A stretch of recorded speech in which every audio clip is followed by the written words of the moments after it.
Magandang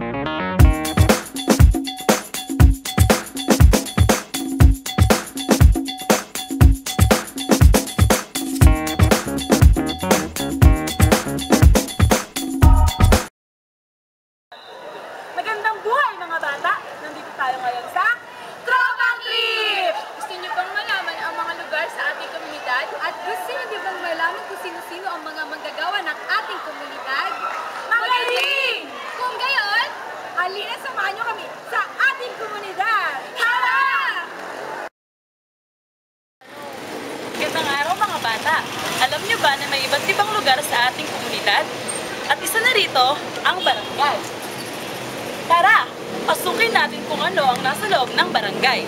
Papasok ko ngayon sa opisina ng barangay captain.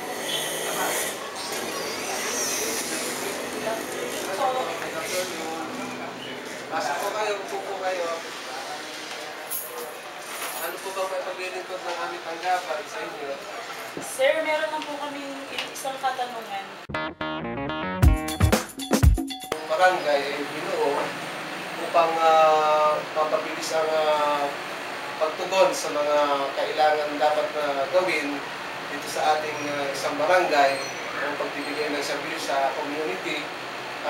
Unless po na sa local government o sa munisipyo, ang barangay po talaga ang pinakang frontliner para sa mga problema, mga proyekto. Alam niyo na ngayon ang barangay. Alamin naman natin ang iba pa. Tara!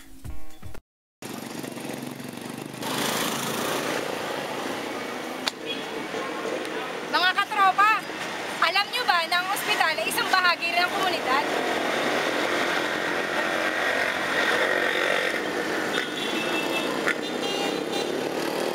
Pero sino-sino nga ba ang mga taong nakapanood dito? Alam niyo ba na ang ospital ay binubuo ng doktor at nurse? Ano po ba ang kahalaga ng isang nurse sa komunidad?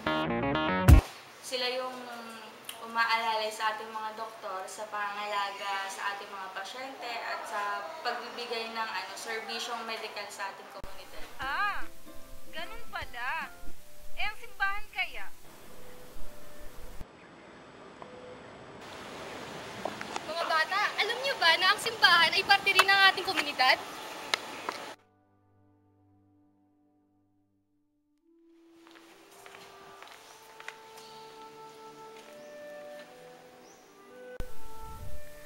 Ang simbahan ang payapang lugar kung saan nagdadasal at nagsisimba ang buong pamilya. At ang pari naman ang nangunguna dito.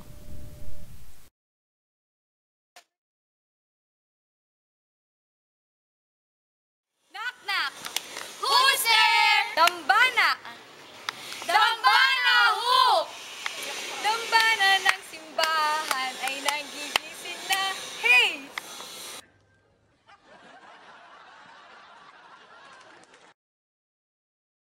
Ano kaya ang sumunod?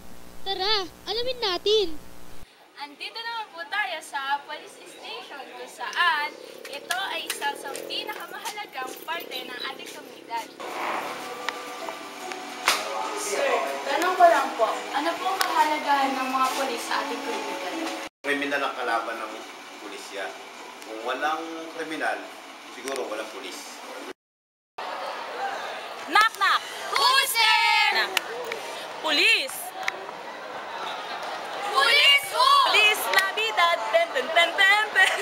Police Navidad! Aha! Ngayon mga bata, alam niyo na ang mga pulis ang umaaksyon sa mga krimen sa ating komunidad. Punta naman tayo sa palengke. Naman ang pamilyang bayan, na kung saan dito natin binibili ang ating mga pangunahing pangangailangan tulad ng pagkain, damit, at iba pa. Ano nga po pala ang kahalagahan ng mga nagtitindo or mga tindera at tindero sa ating komunidad? Nabibigay namin ang mga pangangailangan ng mga tao sa pamamagitan ng halimbawa ng mga dry goods, halimbawa mga hinahanap nilang, for example, gamit sa bahay, katulad ng tambok, mga walis tingting, at mga plastic na like this, yung mga tray na ginagamit nila sa bahay. So kung sa pagpapaganda naman ng bahay, kailangan nila ng mga paso para taniman ng halaman. Yon ang aming kahalagahan sa ating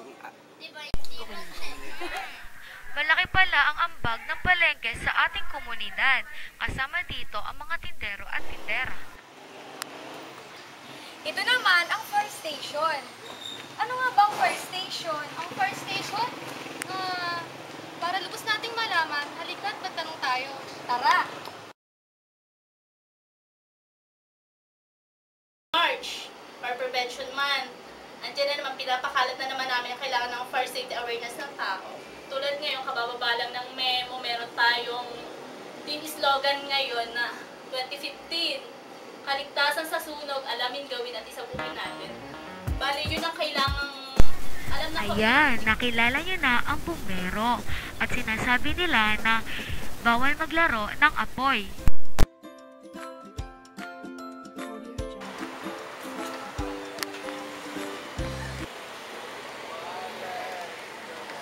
Alam mo kung nasa tayo ngayon? Hindi, nasa babayo. Andito tayo ngayon sa pamahalang bayan. Ang pamahalang bayan ay binubuo ng iba't ibang ahensya at organisasyon upang matugunan at matulungan ang pangangailangan ng taong bayan. At ang mayor o alkalde naman ang namumuno dito. Ngayon, pumunta naman tayo sa paaralan. Alam niyo ba mga bata na nandito rin tayo sa isang lugar na kung saan parte rin ng ating komunidad? At ito ay ang paaralan. Halina't samahan kaming pumasok sa paaralan. May tanong po kami sa inyo. Ano po ang kahalagahan ng eskwelahan at ang guro sa ating komunidad? napakahalaga dahil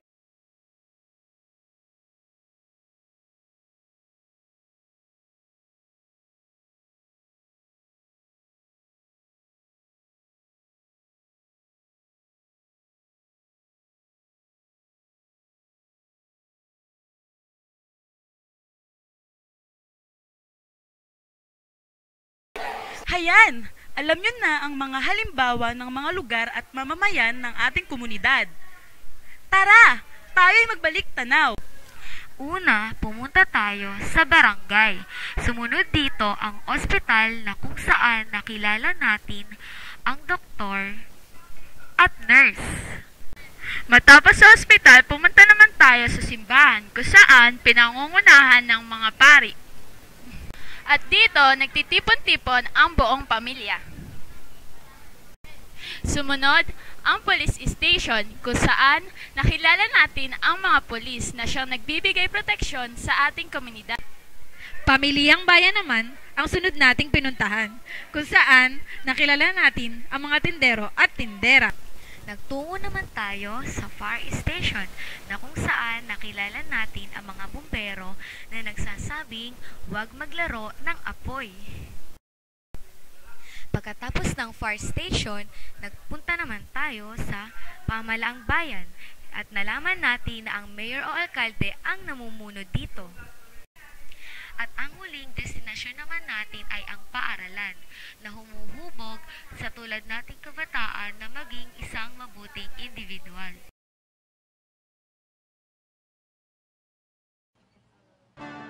Hanggang sa muli mga bata, ito ang Promatic!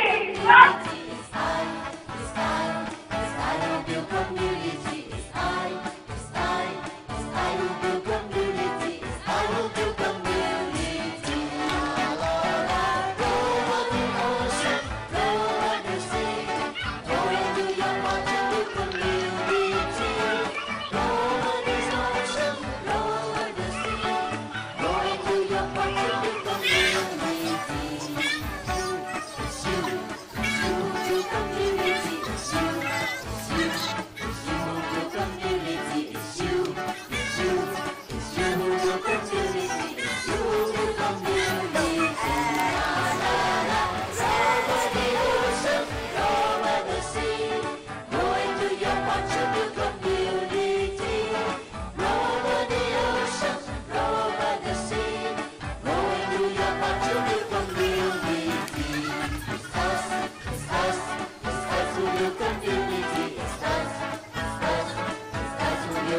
Thank